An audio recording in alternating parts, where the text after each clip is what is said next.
Hello everyone, welcome to my poster presentation. My name is Robbe Saesen and I'm affiliated with the University of Leuven and the European Organization for Research and Treatment of Cancer.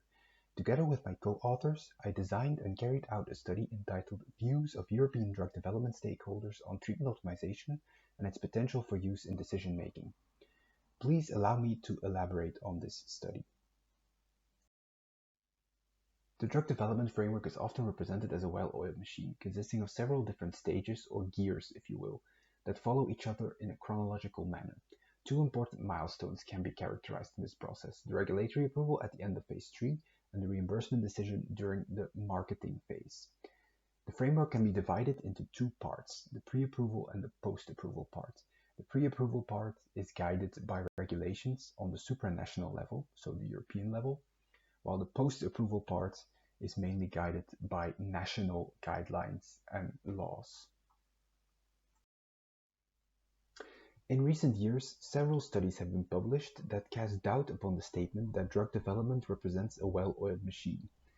One example is this study by Wiesler et al., which was published in the BMJ in 2019. In this study, they looked at 216 drugs that were assessed by IQWiC, the Institute for Quality and Efficiency in Healthcare, which is the German HTA agency, between 2011 and 2017.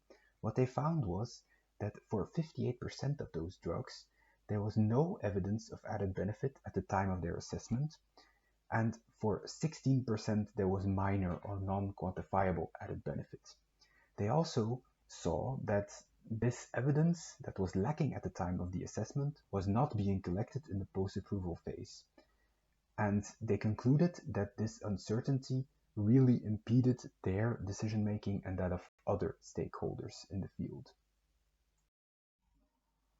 Additionally, the current drug development framework fails to address certain important research topics in a systematic manner, including questions related to combinations of drugs, the optimal duration, sequencing, and dosing of treatments, and comparisons between drugs. At the moment, those questions are mainly left to academic groups and independent research organizations, which represents a problem as there is often a lack of funding available for this kind of research. So in reality, the drug development framework represents a malfunctional machine in which there is a clear research gap between the pre-approval and the post-approval stage.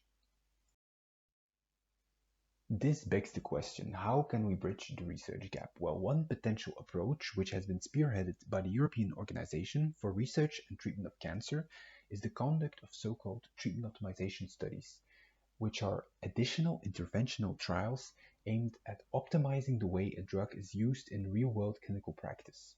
However, prior to our study, it was still unclear what these studies should look like and how they should be organized to optimally address the current evidence gap. We set out to clarify these aspects by setting up a study which was commissioned and funded by the European Parliament, and more specifically by the Panel for the Future of Science and Technology. The objective of the study was to characterize the views of European drug development actors on treatment optimization studies. And to achieve this objective, we carried out 26 semi-structured interviews. We employed a multi-stakeholder approach in which we interviewed representatives of patient organizations, academic clinicians, pharmaceutical industry representatives, regulator and payer representatives, and representatives of HTA agencies. So what were some of our findings? Well, according to the stakeholders we interviewed, the conduct of treatment optimization studies should either be the responsibility of academia and not-for-profit organizations supported by industry in the form of drug supply, or of consortia comprised of all relevant stakeholders. With respect to the funding, combinations of public and private funding could finance the conduct of these trials, according to the interviewees. Concerning the timing, there was no agreement on whether these studies should be organized in the pre-approval or the post-approval stages of the drug development process, but planning should start before the approval, according to the interviewees. And with respect to the design elements of these studies, well, some of the aspects that were mentioned by the interviewees include fewer exclusion criteria, the use of best available treatments as comparators, the use of patient-relevant outcome measures, and the publication of all results, but there was again no agreement on whether randomization and blinding were necessary for the methodology of these studies. With respect to this setting, there was either no preference or some interviewees believed that a national setting was the optimal setting, but combined with international coordination and collaboration. And lastly, most interviewees believed that the evidence strength of these studies could be greater than or equal to that of registrational trials. We also asked the interviewees what they considered to be the advantages and opportunities of these treatment optimization studies.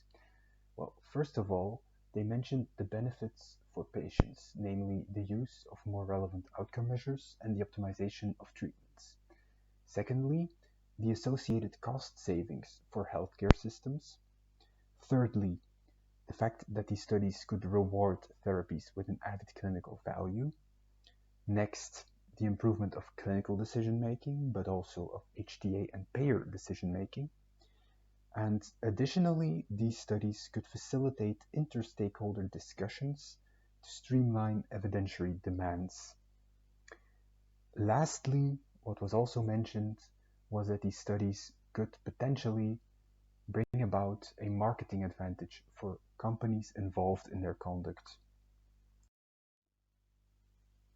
However, they also mentioned some of the disadvantages and challenges that they associated with the conduct of these studies, including the lack of funding available for such research, the fact that there is no methodological framework available yet for the conduct of these studies, the potential reluctance of clinicians to recruit patients for these studies due to less compensation and lower academic impact compared with conventional registrational trials, the reluctance of industry to invest in such research due to the associated business risks, the ethical issues surrounding these studies, mainly involving potential conflicts of interest resulting from the involvement of different types of stakeholders, but also legal and regulatory issues relating to liability and changes in drug labels resulting from these studies. These studies could also result in a delay in access if they are performed before the approval, and they could also result in drug price increases if they are performed by industry.